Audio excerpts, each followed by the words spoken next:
नमस्कार दोस्तों, स्वागत है न्यूज़ 365 में आपका। तो दोस्तों, आज नवरात्रि का त्यौहार चल रहा है, तो उसके लिए हमने आपके लिए ख़ास वीडियो बनाया है कि नवरात्रि के जो सेलिब्रेशन है उसके पीछे का रहस्य क्या है, उसकी कहानी क्या है और माँ दुर्गा को शक्ति के रूप में क्यों पूजा जाता है। तो उसकी एक रोचक कहानी है, तो हम आपको विस्तार से बताएंगे।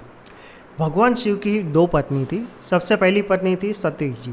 सती जी जो आग में खुद को भस्म कर दिया था, उसका दूसरा अवतार हुआ था माता पार्वती जी ने। और पार्वती जी के ही काफ़ी सारे रूप है जिसको शक्ति के रूप से माना जाता है, जिसमें जो सबसे प्रख्यात जो रूप है वो है उमा, काली और दुर्गा। और ये सब उसके उपनाम हैं और अलग अलग स्वरूप है। और ऐसा कहा जाता है कि माता जो आधा शक्ति है, पार्वती जो है वो आदि प्रकृति है और शक्ति है, जो स्त्री शक्ति का पूर्ण समन्वय है। तो उसकी एक शक्ति को अपने अंदर लाने के लिए, यानी कि उसकी कृपा प्राप्त करने के लिए माता दुर्गा की पूजा की जाती है। तो ये नवरात्रि में महिषासुर और महिषासुर मर्दिनी जो दुर्गा माता का नाम कैसे पड़ा वो भी हम आपको बताएंगे। तो उसके पीछे कहानी ये है कि महिषासुर नामक एक असुर था जो रंभा का पुत्र था और वो अत्यंत शक्तिशाली था। और इसकी उत्पत्ति एक पुरुष और महर्षि यानी कि भैंस के संयोग से हुई थी, इसीलिए उसका नाम महिषासुर रखा गया था। उसे अमर होने की बहुत इच्छा थी, इसीलिए उसने ब्रह्मा जी को प्रसन्न करने के लिए बहुत कड़ी तपस्या की। और तपस्या के बाद ब्रह्मा जी प्रसन्न तो हुए, किंतु वो ये अमरता के वर देने से ब्रह्मा जी ने महिषासुर को मना कर दिया, क्योंकि उसने खुद बताया कि मैं खुद अमर नहीं हूँ तो मैं तुम्हें अमरता का वरदान नहीं दे सकता। हाँ, मृत्यु के अलावा तुम्हें जो वरदान चाहिए वो मैं तुम्हें दे सकता हूँ। तो ये जो महिषासुर था वो भी बहुत चतुर था। उसने कहा कि जो मेरी मृत्यु है वो किसी स्त्री के हाथ न हो, बाकी जो पुरुष होगा उसको तो मैं आपकी दी गई शक्ति से हरा दूंगा। तो ब्रह्मा जी ने कहा कि ये वत्स बहुत चतुर है, तो ये कहकर ब्रह्मा जी ने उसको तथास्तु करके एक बहुत भयानक शक्ति प्रदान की और कहा कि तुम्हारी मृत्यु किसी भी मानव, असुर, देवता से नहीं होगी, किसी की स्त्री के हाथों ही तुम्हारी मृत्यु होगी। ऐसा कहकर ब्रह्मा जी एकमस्तु कहकर चले गए। अब वरदान पाने के बाद महिषासुर ने समस्त दैत्यों का राजा बन गया और राजा बनने के बाद पृथ्वी पर के समस्त राजाओं पर विजय प्राप्त कर ली और उस पर दुख बरसाने और कष्ट बरसाने शुरू कर दिए। जहाँ पर भी देवताओं के यज्ञ होते थे उसको बंद करवा दिया और विशाल देवराज का जो इंद्र का जो भवन है उस पर आक्रमण करके देवलोक पर कब्जा कर लिया।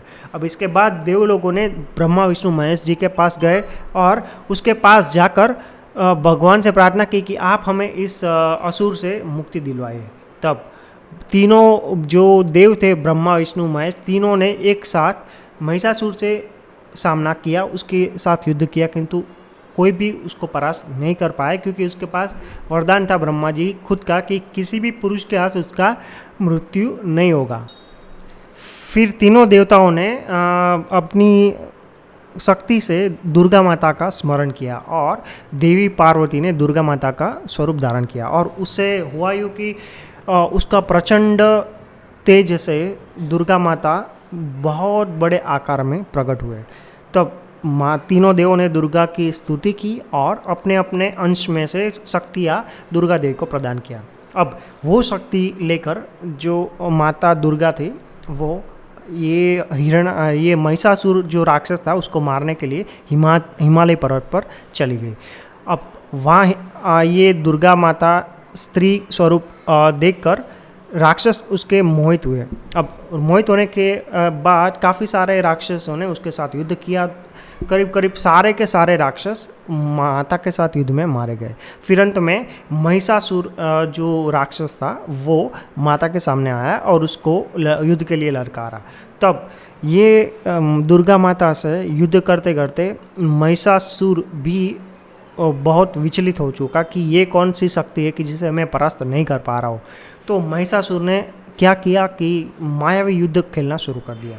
अब महिषासुर जो था वो मायावी युद्ध में बहुत प्रवीण था। इसके लिए उसने 9 दिनों तक अलग अलग स्वरूप धारण करके माता दुर्गा के साथ युद्ध किया और 10वें दिन में माता दुर्गा ने कात्यायनी रूप में महिषासुर का वध किया। और कैसे किया कि अपने चक्र से महिषासुर का वध किया।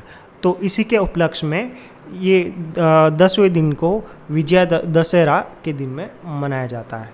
तो ये विजयादशमी का इसलिए महत्व सबसे ज़्यादा है कि ये जो 9 दिन जो है उसमें शक्ति पर्व की आराधना होती है। यानी कि पूरे साल में अगर आप दुर्गा माता की कृपा प्राप्त करना चाहते हैं तो ये 9 दिन इतने पवित्र होते हैं कि उसमें अगर आप दुर्गा के सच्चे मन से प्रार्थना करते हैं और स्तुति करते हैं तो दुर्गा माता आप पर जल्दी प्रसन्न हो जाती है और अपना मनचाहा वरदान देती है। तो दोस्तों हम भी आपके लिए कामना करते हैं कि दुर्गा माता का आशीर्वाद आप पर पूरा बना रहे और आपका घर सुखी और समृद्ध रहे। धन्यवाद।